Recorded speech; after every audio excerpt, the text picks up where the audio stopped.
They say age steals your strength, but mine grew with time. I'm 87, I live alone, and last week my doctor told me something shocking. My heart and lungs work better than most people in their 40s, and no, I don't take magic pills. I don't chase youth. I simply follow 5 quiet morning habits that have shaped my health, my peace, and maybe even my happiness.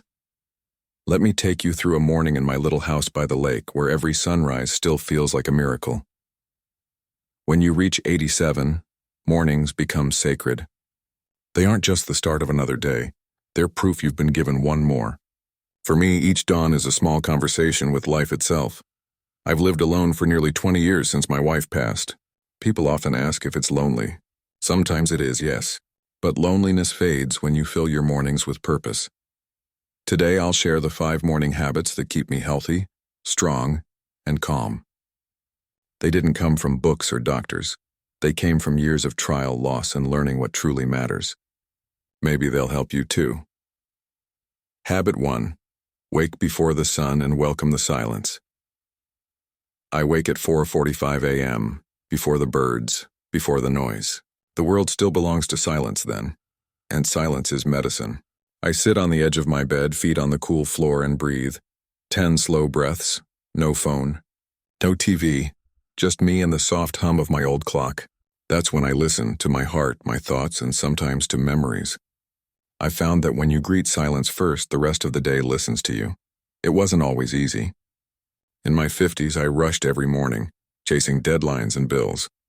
But in my 80s, I discovered something strange. The quieter the start, the stronger the day. It steadies my pulse, clears my head, and keeps anxiety far away. Have you ever tried watching the world wake up before you do? Try it once. You'll see how peace feels before coffee even touches your lips. Habit 2. Move gently. Before you eat, most folks my age think exercise means pain. But the secret isn't heavy lifting. It's gentle movement every single morning. Right after my silence, I stretch for 15 minutes by the window. I roll my shoulders, loosen my joints, and walk in place. Some days I dance slowly to old jazz, just enough to make my heart smile. This movement wakes every cell in my body without hurting a thing. When you move your body kindly, it thanks you with balance and strength. Doctors now call it mobility training. I just call it staying alive. I haven't fallen in over 15 years, and I credit this little ritual. Then, I take my old walking stick and stroll to the garden. Just 5 minutes among the flowers, feeling the cold morning air. It's not exercise, it's conversation between me and life. So tell me, do you stretch before you start your day? If not, your body might be waiting for that small good morning from you. Habit 3. A simple, honest breakfast at 6:30. I make my breakfast. Nothing fancy, just oats, fruit, and a cup of black coffee. Sometimes I add a boiled egg, sometimes honey. What matters isn't what I eat, it's how I eat. I sit by the window, no screens, no rush. Each bite is slow, mindful. I taste, I chew, I think. Gratitude, you see, helps digestion more than any vitamin I've tried.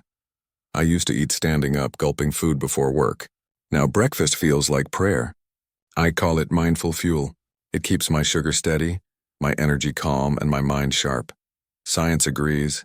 Slow eating lowers stress hormones and helps your body absorb nutrients. But I didn't learn that from research. I learned it the morning I lost my wife. That day, breakfast alone felt empty, until I realized gratitude fills every empty space. So every morning I whisper thank you before my first sip. It reminds me I still belong to the world, and the world still gives back. Habit 4. Feed the mind. Before the world, after breakfast, most people grab their phones. I grab a book. Sometimes poetry, sometimes philosophy, sometimes just the newspaper's puzzles. For 30 minutes, I feed my mind with something that isn't noise. When you're old, people assume your learning days are done. They couldn't be more wrong. Curiosity is youth's last survivor. It keeps my brain awake, my memory sharp, and my loneliness at bay.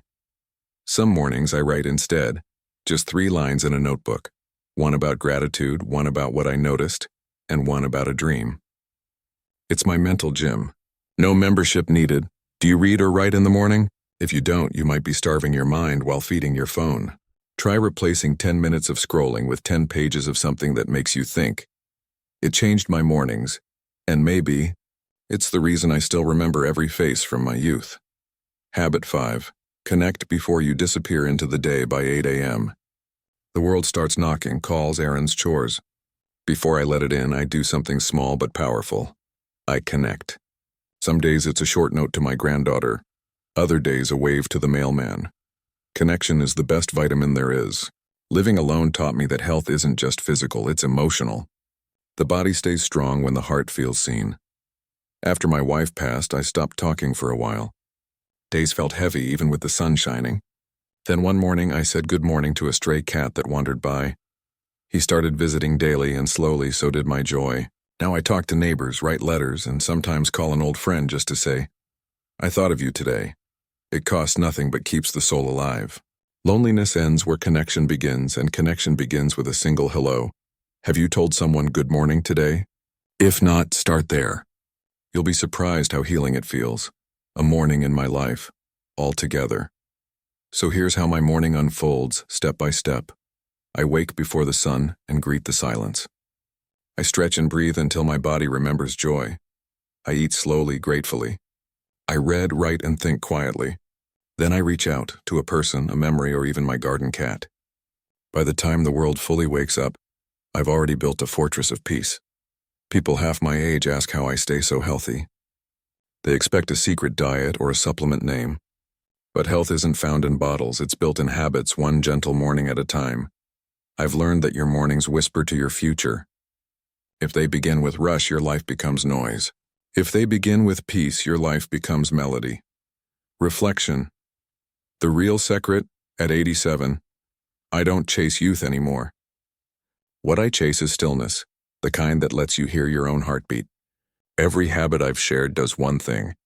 It brings me home to myself. You see, living alone doesn't mean being lonely. It means learning to enjoy your own company, your own breath, your own sunrise. That's health in its purest form, harmony between body, mind, and soul. So if you're younger and watching this, remember, start now. Don't wait for age to teach you patience. Your body will thank you decades later. And if you're older, like me, it's never too late to rewrite your mornings. You're still the author of every sunrise you see. When I step outside at 9 a.m., the light hits the water just right. I take a deep breath and smile. The world feels new again, even after 8 decades. I often think my wife would be proud. Not because I'm still standing, but because I'm still living, and that's the secret I've found. A good morning builds a good life. And a good life, no matter how long, always begins with gratitude. If this story touched your heart or inspired you to change your own mornings, please give it a thumbs up, share it with someone who needs a little light, and subscribe so we can keep walking this beautiful road together. If you'd like to keep learning gentle, life-changing habits, watch the next video right here. It's waiting for you.